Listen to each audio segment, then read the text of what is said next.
fuerzas de arresto lo capturaran.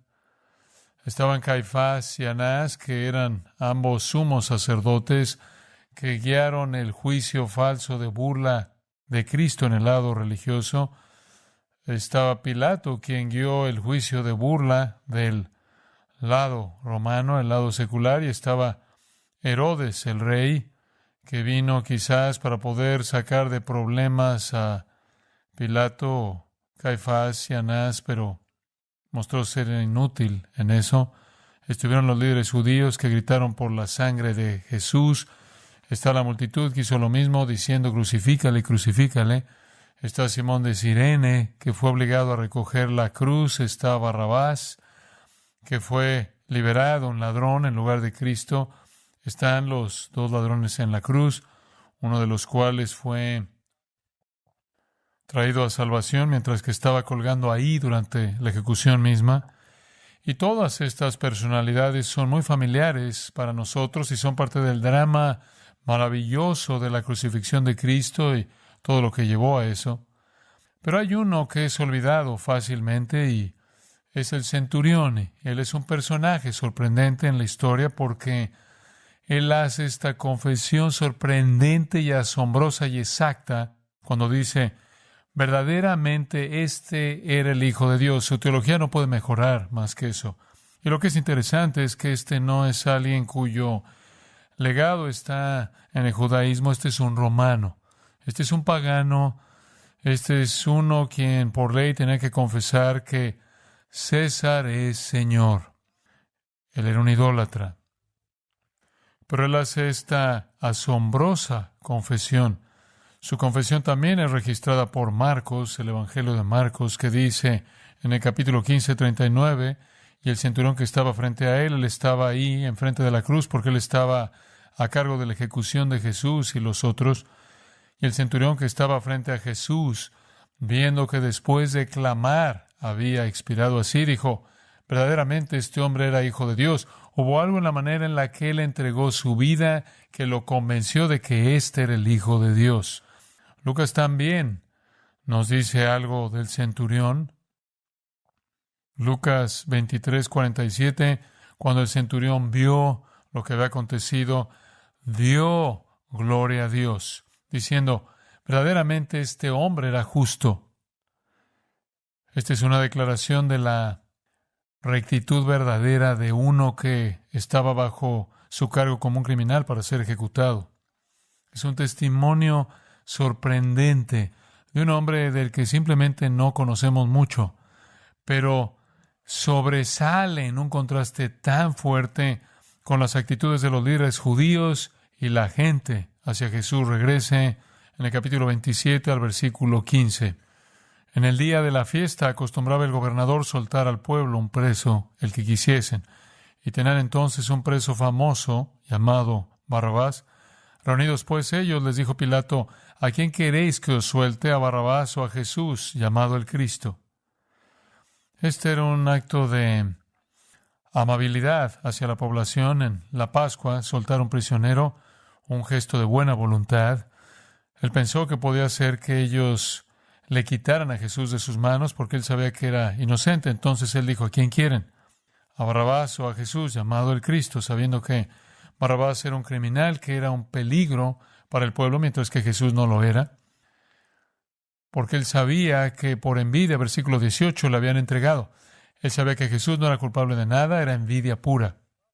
Y estando él sentado en el tribunal, su mujer le mandó decir: no tengas nada que ver con ese justo, porque hoy he padecido mucho en sueños por causa de él.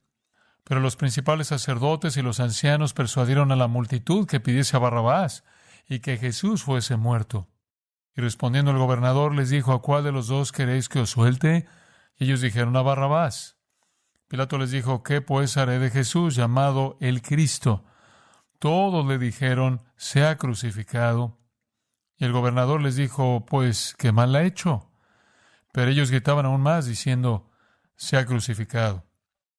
Viendo Pilato que nada adelantaba, sino que se hacía más alboroto, tomó agua y se lavó las manos delante del pueblo, un gesto mediante el cual él estaba diciendo: inocente soy de la sangre de este justo, allá vosotros.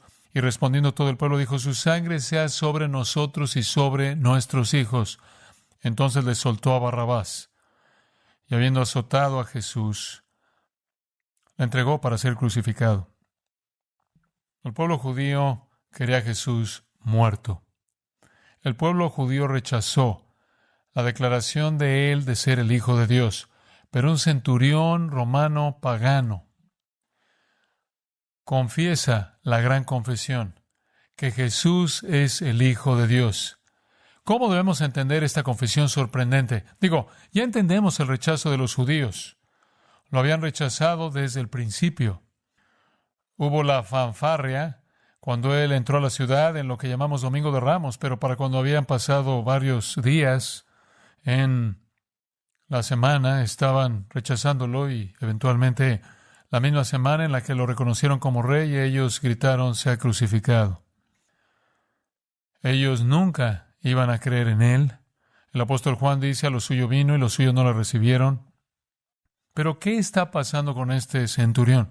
Permítame contarle un poco de un centurión. Como el nombre implicaría, parece obvio que sería un líder sobre 100 hombres. Algunos dicen 80, 100. Este es un batallón de legionarios.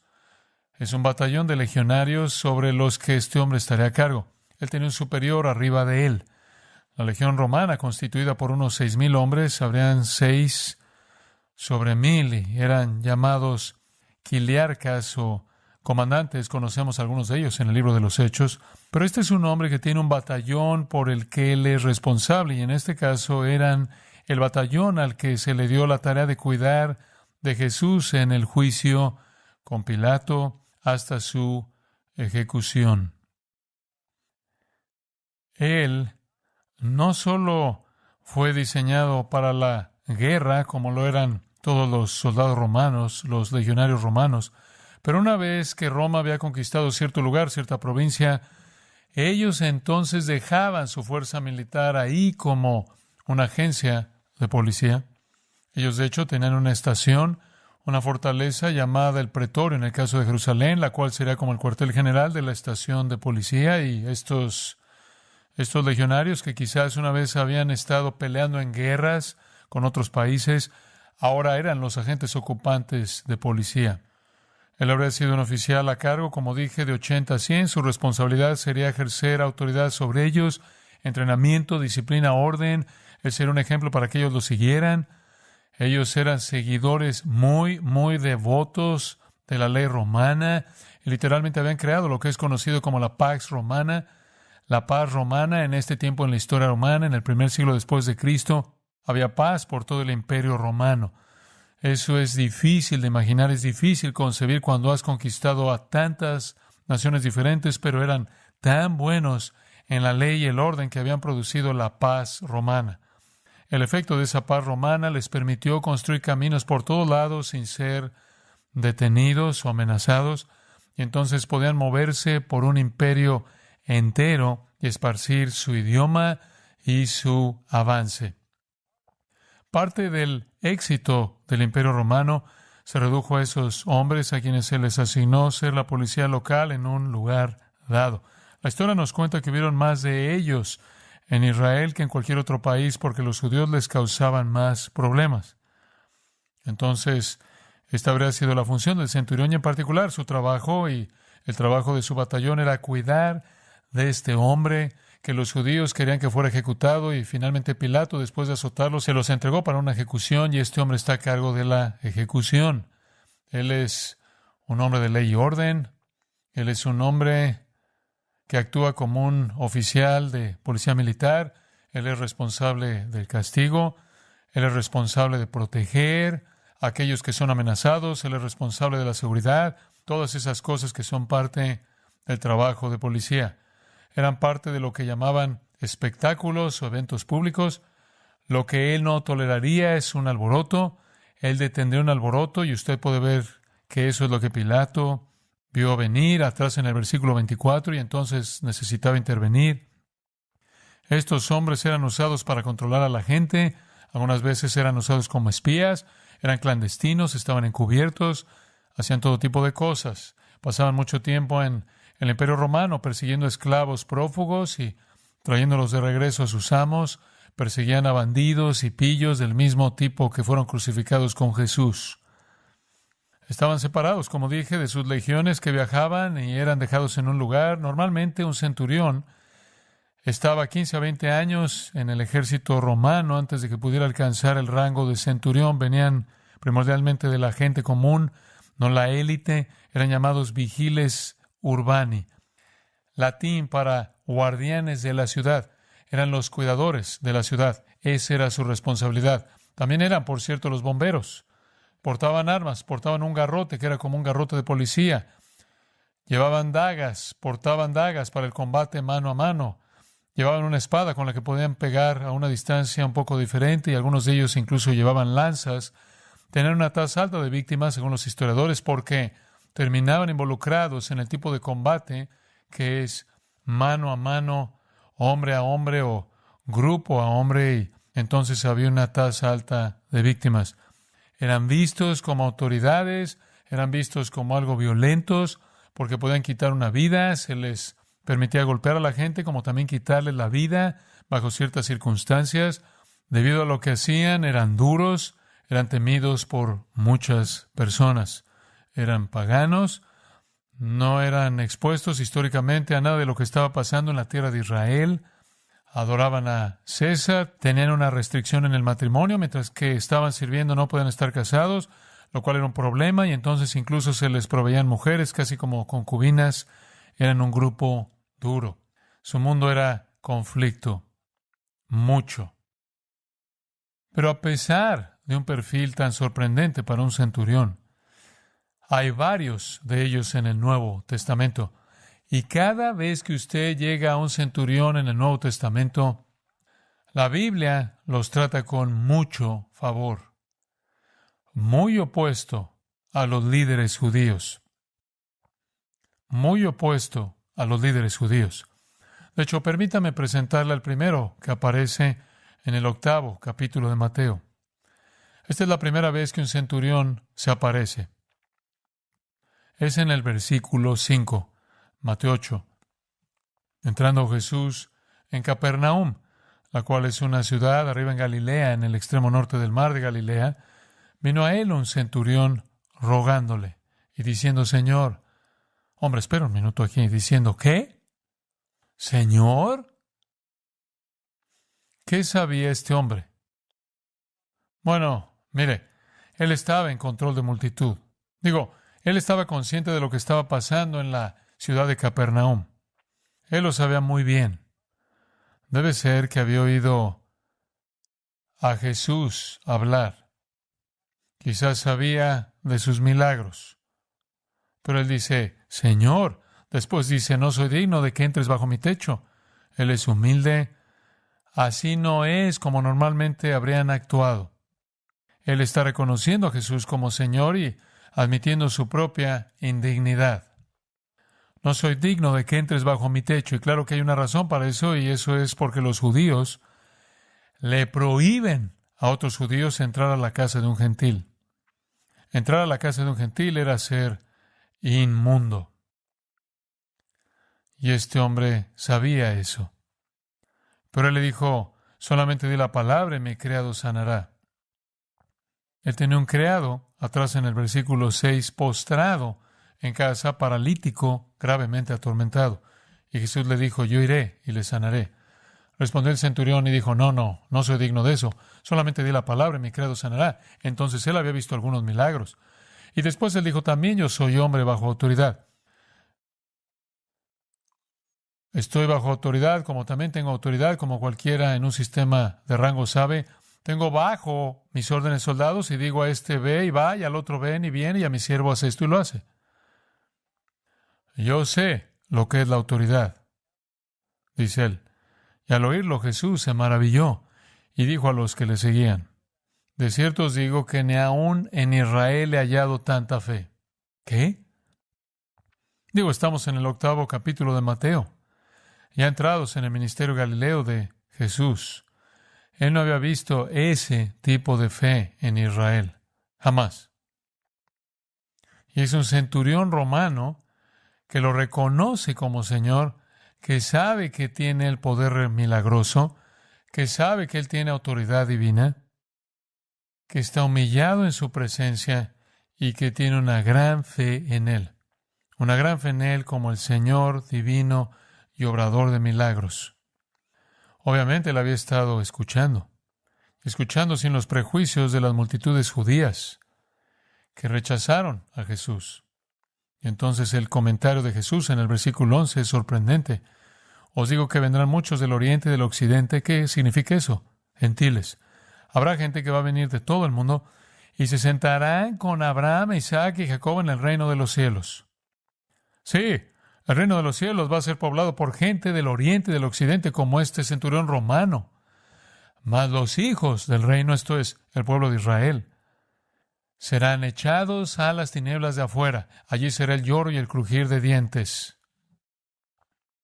¿Qué paradoja tan rara es esa? Que serán gentiles los que se sentarán con Abraham, Isaac y Jacob en el reino de los cielos, y no el pueblo de Israel. Ellos estarán en las tinieblas de afuera con lloro y crujir de dientes. Y Jesús le dijo al centurión, ve y como creíste te sea hecho. Y su criado fue sanado en aquella misma hora.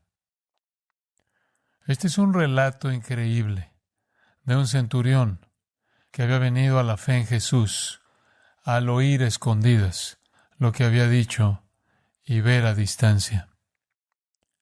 Escuche lo que Lucas dice acerca de ese mismo incidente. Lucas 7.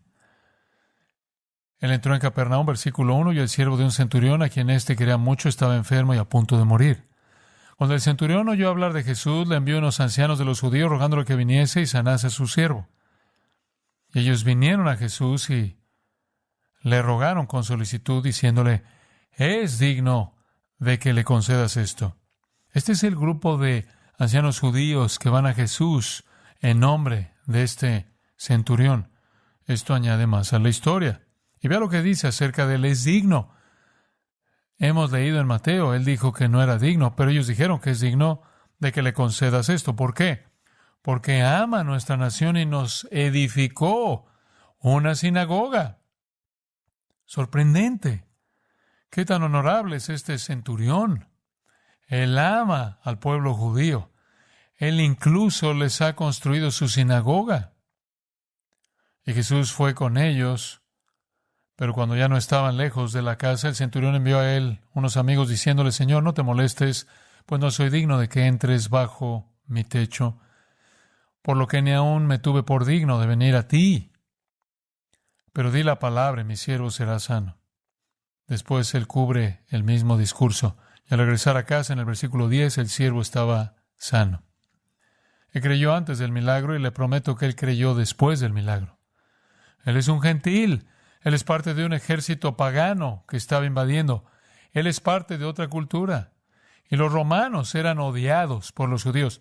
Los judíos odiaban a los romanos que estaban invadiendo su territorio. Pero él es un creyente humilde, generoso, magnánimo, y que cree en el señorío de Cristo, a diferencia de la nación de Israel. Conocemos a otro centurión en el 10º capítulo de Hechos. Al apóstol Pedro, Dios le dijo básicamente mediante una visión a ir a Cesarea, nombrada por César, en cierta manera esa era la capital romana en la tierra de Israel.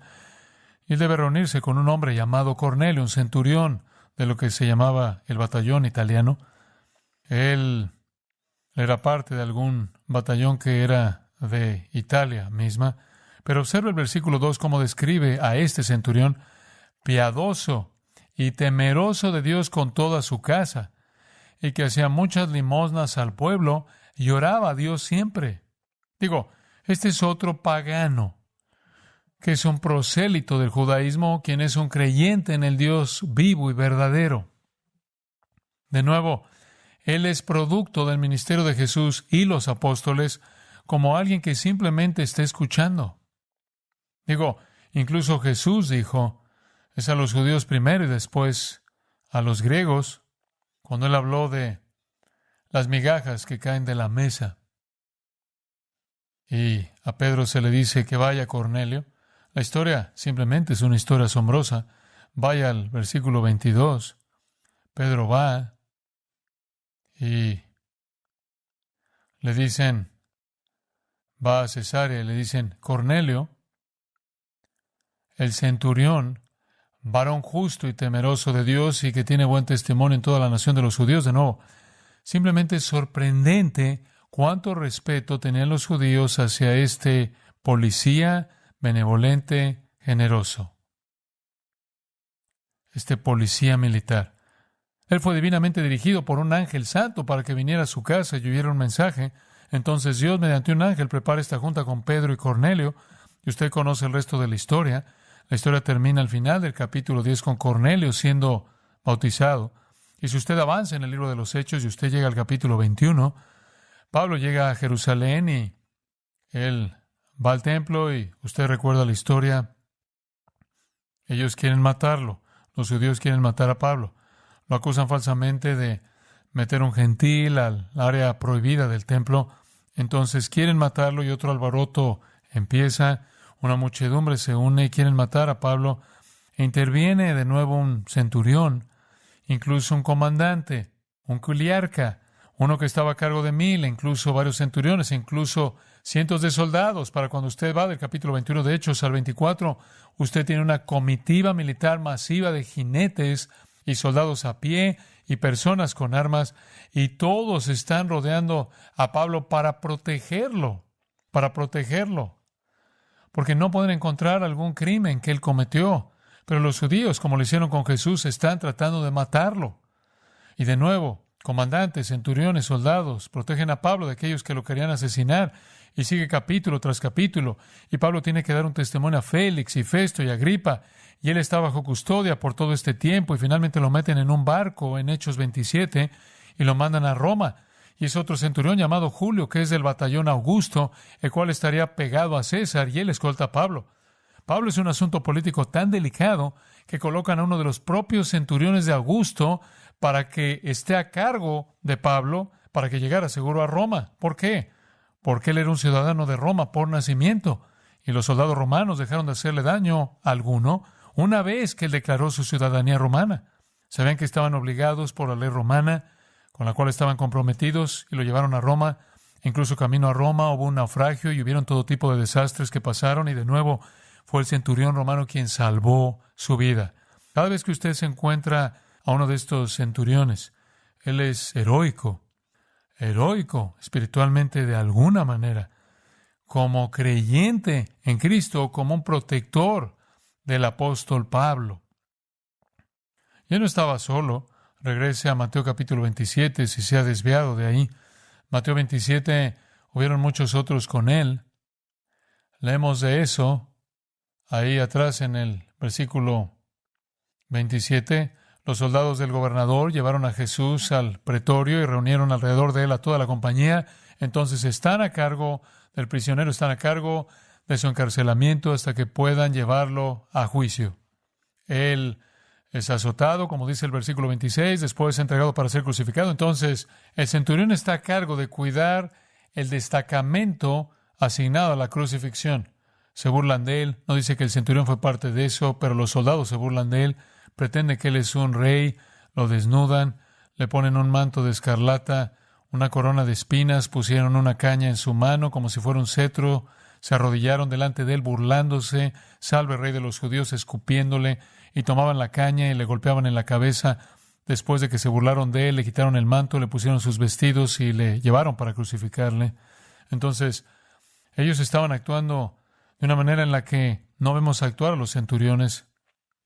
Cuando llegaron a la crucifixión, todavía estaban a cargo, lo cual significó que clavaron a Jesús a la cruz, acostada sobre el suelo, y después la dejaron caer en el agujero profundo.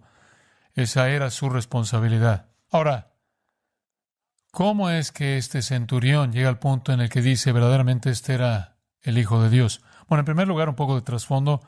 En el 42 a.C., Julio César, póstumamente, después de su homicidio, fue deificado. y declararon que Julio César era un dios. Como consecuencia, su hijo adoptivo, que gobernó después de él, llamado Octaviano, también llamado Augusto, recibió el título el Hijo de Dios. El Hijo de Dios habría sido comprensible si un centurión romano hubiera llamado a Octaviano o a Augusto César el Hijo de Dios. Pero llamar a este hombre judío, siendo ofrecido como un criminal, el Hijo de Dios, era esencialmente decir, yo renuncio a mi adoración entera de César. Él estaba determinado a hacer lo que llaman Divi Filius, Hijo Divino. César lo era y todo César después de él. Pero para este hombre, Jesús era el Hijo de Dios. ¿Cómo es que pasó esto? Bueno, veamos su confesión. Veamos su confesión. Verdaderamente, versículo 54, este era el Hijo de Dios. ¿Por qué dice él esto? ¿Acaso él solo está partiendo de la idea de que Augusto era el Hijo de Dios? ¿Acaso él solo está cambiando religiones? ¿O hay más que esto? Regrese al capítulo 26 y versículo 63. Cuando Jesús estaba siendo juzgado con el sumo sacerdote, versículo 63, el sumo sacerdote le dijo, te conjuro por el Dios viviente que nos digas si tú eres el Cristo, el Hijo de Dios. Jesús le dijo, tú lo has dicho. Y además os digo que desde ahora veréis al Hijo del Hombre sentado a la diestra del poder de Dios y viniendo en las nubes del cielo. Un día será revelado que soy el Hijo de Dios, pero lo que dices es correcto. Entonces el sumo sacerdote rasgó sus vestiduras diciendo, ha blasfemado. ¿Qué más necesidad tenemos de testigos? He aquí, ahora mismo habéis oído su blasfemia. ¿Qué os parece? Y respondiendo ellos dijeron, es reo de muerte. Entonces le escupieron en el rostro y le dieron de puñetazos, y otros le abofeteaban diciendo, profetízanos, Cristo, ¿quién es el que te golpeó? ¿Cuál fue la blasfemia? Que él dijo ser el Hijo de Dios. Allá en el capítulo 27, allá en el versículo 43, o versículo 40 en primer lugar, si eres Hijo de Dios, desciende de la cruz. Después, versículo 43, él dijo, soy Hijo de Dios. Entonces no es que está partiendo de la idea de que Augusto César es el Hijo de Dios. Él está declarando, este es el Hijo de Dios, en términos judíos. Porque de esto ha tratado este juicio entero. El crimen que Jesús cometió era decir que era el Hijo de Dios. Esa fue la blasfemia por la que lo querían ejecutado. El apóstol Juan nos ayuda a entender esto. Escuche lo que él escribe en Juan 19. Entonces tomó Pilato a Jesús y la azotó, y los soldados entretejieron una corona de espinas y la pusieron sobre su cabeza, tal como leímos en Mateo. Le vistieron con un manto de púrpura y le decían, salve, rey de los judíos, y le daban de bofetadas. Entonces Pilato salió otra vez y les dijo, mirad, os lo traigo fuera para que entendáis que ningún delito halló en él. Jesús entonces salió usando la corona de espinas y el manto púrpura, y Pilato dijo, he aquí el hombre. Entonces, cuando los principales sacerdotes y los oficiales lo vieron y dijeron, crucificadle, crucificadle, Pilato dijo, tomadlo y vosotros crucificadle, porque ningún delito hallo en él. Versículo 7, los judíos le respondieron, nosotros tenemos una ley, y según nuestra ley debe morir porque se hizo a sí mismo Hijo de Dios. Créame, el centurión oyó eso. Él no está hablando Hijo de Dios en términos romanos. Él está hablando Hijo de Dios en términos bíblicos. Hubieron personas que sabían que él era el Hijo de Dios. Juan el Bautista lo supo. Capítulo 1 de Juan. Nataniel lo sabía también, capítulo 1 de Juan. Marta lo sabía, ya lo declara en Juan 11. Marcos lo sabía, él comienza su evangelio declarando que Jesús es el Hijo de Dios, capítulo 1, versículo 1. Los discípulos sabían, ellos dijeron, tú eres el Cristo, el Hijo del Dios viviente. Satanás sabía, en su tentación Satanás dice, debido a que tú eres el Hijo de Dios, debido a que tú eres el Hijo de Dios, y después ofreció la tentación. Los demonios sabían, los demonios en terror clamaron a él como el Hijo de Dios, Marcos 3, Marcos 5, Mateo 8. María sabía, porque el ángel había dicho en el nacimiento de Lucas 1, que Él es el Hijo del Dios Altísimo. Habían otros judíos creyentes que sabían, y estaba este centurión que también sabía. Él conocía la verdad y Él la confiesa. Y Marcos dice, cuando Él la confesó, Él estaba de pie enfrente de Jesús, enfrente de Él, y Él comenzó a alabar a Dios y a declarar que Jesús era justo. Esto es tan increíble. Este es el hombre a cargo de la ejecución. Y Él está viendo el rostro de Jesús y diciendo, este era el Hijo de Dios. ¿Qué quiso decir Él con eso? ¿Qué significa el Hijo de Dios? ¿Y por qué los judíos estaban tan molestos por eso? Bueno, usted va a Juan 5 y usted lo descubre.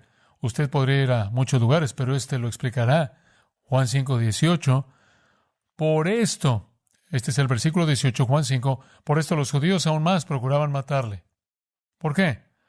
Porque no solo quebrantaba el día de reposo, parecía más bien insignificante, no solo quebrantaba el día de reposo, sino que también decía que Dios era su propio Padre, haciéndose igual a Dios. Ahora escuche, no tenemos que tomar la declaración de Jesús de ser igual a Dios por parte de los discípulos. Alguien podrá decir, ese no es testimonio objetivo, ¿verdad? Ellos siguen a Jesús, ellos aman a Jesús, claro, ellos dirán el Hijo de Dios. Muy bien, tomemos el testimonio de sus enemigos. Sus enemigos dijeron, Él dice ser igual a Dios. No había duda al respecto de lo que Él estaba diciendo. Respondió entonces Jesús y les dijo, de cierto os digo, no puede el Hijo hacer nada por sí mismo, sino lo que ve hacer al Padre, lo cual significa, sí, soy igual a Dios, solo hago lo que Dios hace. Solo puedo hacer lo que Dios hace. Todo lo que el Padre hace, también lo hace el Hijo igualmente. Yo actúo exactamente de la manera en la que el Padre actúa. Versículo 20, el Padre ama al Hijo y le muestra todas las cosas que Él hace, y mayores obras que ésta le mostrará, de modo que vosotros os maravilléis.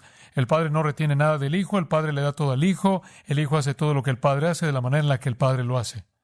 Un par de ilustraciones, versículo 21. Como el Padre levanta a los muertos y les da vida, así también el Hijo a los que quiere da vida. Él tiene el mismo poder creador para levantar a los muertos y darles vida. Versículo 23, o versículo 22 más bien. Porque el Padre a nadie juzga, sino que todo el juicio dio al Hijo. El Hijo tiene juicio por igual al del Padre, igual poder de resucitar a los muertos, igual autoridad, igual en naturaleza, de tal manera que el resumen de esto, versículo 23, todos honran al Hijo como honran al Padre, que no honra al Hijo, no honra al Padre que Él envió. Usted no puede decir que cree en el Dios verdadero y no creer que Jesús es igual a Dios. Jesús es Dios. Él es el Hijo de Dios, lo cual es decir que Él posee la misma naturaleza que Dios eternamente. Los judíos sabían exactamente que Jesús estaba afirmando esto, y esa es la razón por la que lo vieron como blasfemia. Pero el centurión no lo vio como blasfemia, él lo creyó. ¿Cómo? ¿Qué causó que él creyera? ¿Cómo llega él a esa conclusión? Regrese al capítulo 27 de Mateo. ¿Cómo llega él a esa conclusión?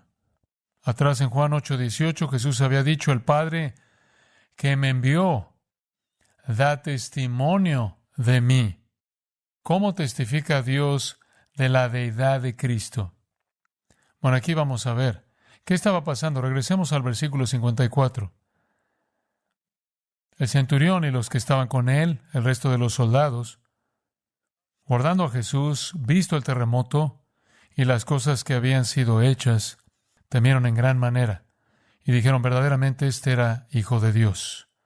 Llegaron a esta conclusión por lo que estaba pasando en la cruz. ¿Y qué estaba pasando? Regresa al versículo 45 y veamos solo rápidamente. Y desde la hora sexta hubo tinieblas sobre toda la tierra hasta la hora novena. De pronto, de las 9 a las 12 había habido luz. Pero a las 12, el mundo entero se oscurece.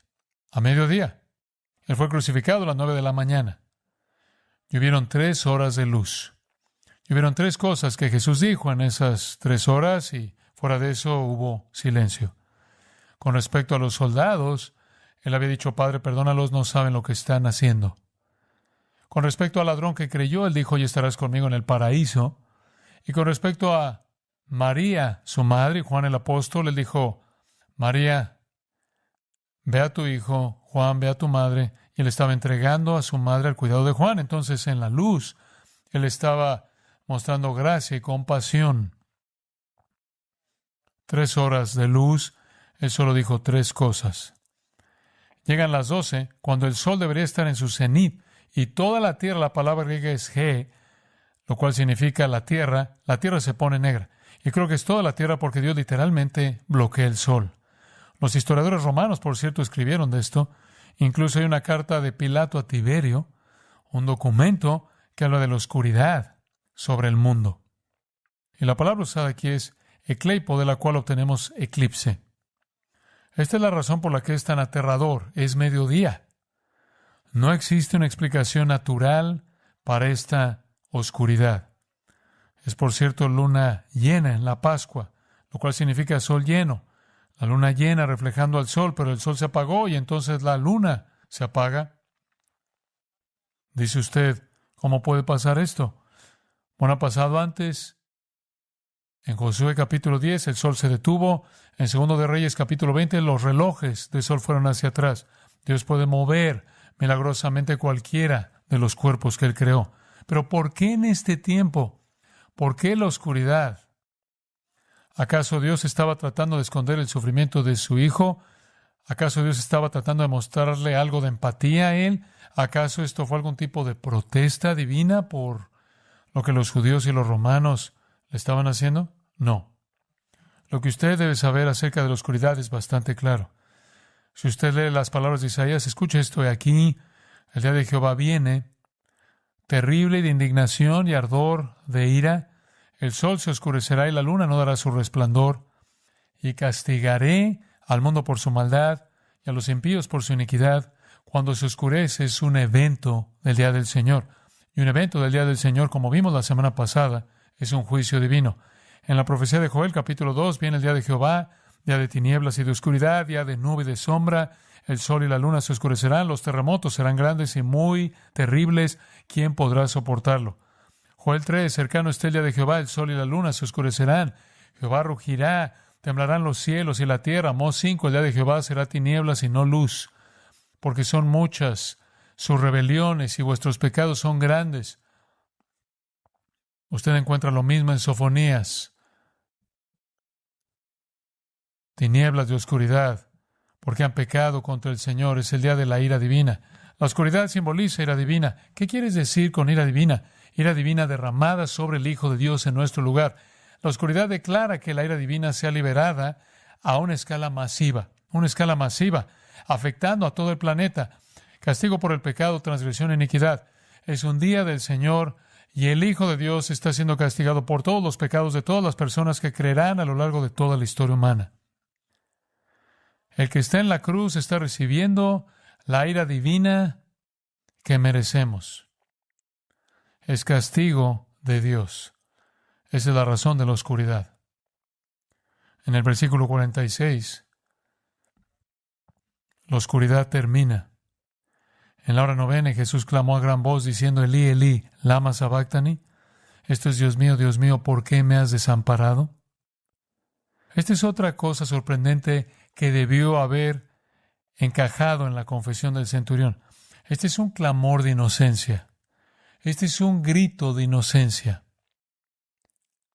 Al final de esta explosión masiva, cósmica de ira sobre Cristo, Él grita, literalmente, Él grita con una voz fuerte, llena de poder, aunque Él acaba de ser castigado por todos los pecados de toda la gente que creería a lo largo de la historia humana. Él ha absorbido ese castigo en 3 horas. ¿Cómo es posible? Porque Él es una persona infinita. Y después, con una voz fuerte, Él clama a partir de su inocencia. Ahora recuerde, los otros escritores de los evangelios dijeron que el centurión dijo, este hombre es un hombre justo. Pilato dijo eso una y otra vez. No halló mal en él, este es un hombre justo. ¿Por qué sufriría un hombre recto, justo? Eso es lo que el clamor de Jesús significaba. ¿Por qué? ¿Por qué? ¿Por qué? Él está sintiendo la separación de su Padre por primera vez en toda la eternidad. Entonces el soldado está viendo la ira de Dios derramada en un hombre inocente. Y después él ve algo incluso más sorprendente, inexplicable a nivel humano. Versículo 50. Mas Jesús, habiendo otra vez clamado a gran voz, entregó el Espíritu. Esto es sorprendente. Los otros escritores dijeron cuando exhaló por última vez, él dijo, verdaderamente este era el Hijo de Dios. ¿Qué hay en la manera en la que él murió? El hecho de que él literalmente entregó su vida. ¿Se acuerda de que él dijo, nadie me quita la vida, yo de mí mismo la pongo? Juan 10:18. En fuerza completa, voz completa, él dijo, consumado es, Juan 19, en tus manos encomiendo mi espíritu, Lucas 23, y entregó su vida para partir. Sorprendente, absolutamente impresionante. El hombre tenía poder sobre la vida y poder sobre la muerte. El centurión y sus soldados están viendo todo esto. Y después algo más sorprendente. Versículo 51. Y aquí el velo del templo se rasgó en dos, de arriba abajo, y la tierra tembló y las rocas se partieron. Simplemente toma el velo del templo. ¿Qué es eso? Unos 76 por 76, 10 centímetros de grueso. El velo separaba el lugar santo del lugar santísimo. Dentro del lugar santísimo, solo un sumo sacerdote podía ir una vez al año. Esa era la presencia de Dios. No había acceso a la presencia de Dios. Únicamente el sumo sacerdote podía entrar ahí, porque ningún sacrificio jamás ofrecía acceso. Ninguno de los sacrificios animales. Y por cierto, decenas de miles de ellos se estaban ofreciendo en este día mismo, en esta hora misma, en el templo. Más sacrificios que en cualquier otro momento del año. Y en medio de todos esos sacrificios, de pronto el templo es azotado por el poder de Dios y de arriba abajo esta cortina es rasgada y abierta y el lugar santísimo es abierto y eso simbolizaba el sanctum interior, la presencia de Dios. Y debido al sacrificio de Cristo, Dios está diciendo el camino a mí está abierto. Imagínense, son las 3 de la tarde en la Pascua. Decenas de miles de corderos están siendo matados, lo cual no podía abrir el camino a Dios, solo podía simbolizarlo. Entonces, estos soldados romanos están recibiendo una lección profunda en testimonio divino de quién es el Hijo de Dios, y Dios ni siquiera dice una palabra. El camino a Él está abierto mediante el sacrificio de Cristo. Y después, la tierra tembló y las rocas se partieron. Eso también siempre iba con el día del Señor. La tierra tembló y las rocas se partieron. Este es Dios sacudiendo el mundo en un anticipo de juicio final. El temblor es severo y está derribando el antiguo pacto. Es el desmoronamiento y el colapso del sacerdocio antiguo, del sistema de sacrificios. Es el comienzo del Nuevo Testamento y el nuevo pacto en la sangre de Cristo. ¡Qué escena! Y eso no es todo. En los versículos 52 y 53 se abrieron los sepulcros y muchos cuerpos de santos que habían dormido se levantaron y saliendo de los sepulcros después de la resurrección de Él, vinieron a la santa ciudad y aparecieron a muchos. ¿Qué es esto? Este es un adelanto de lo que fue logrado por la muerte de Cristo. ¿Qué fue logrado por su muerte? Nuestra resurrección. En el siguiente capítulo, en el capítulo 28, Él es resucitado de los muertos. Pero aquí, este es un adelanto de nuestra resurrección que está pasando en la cruz. Este soldado está recibiendo una lección sorprendente en teología. La teología de la cruz. La gloria del nuevo pacto. Este es uno muriendo en su lugar por el pecado. Él confiesa que es el Hijo de Dios. Él estaba asustado, todos estaban asustados. Dice, usted también habría estado asustado. Oscuridad en medio del día, terremotos, el velo del templo rompiéndose, un hombre controlando su propia muerte. Pero la conclusión fue correcta. Verdaderamente este era el Hijo de Dios. Ahora, aquí está el punto. ¿Es importante decir eso? ¿Es importante creer eso?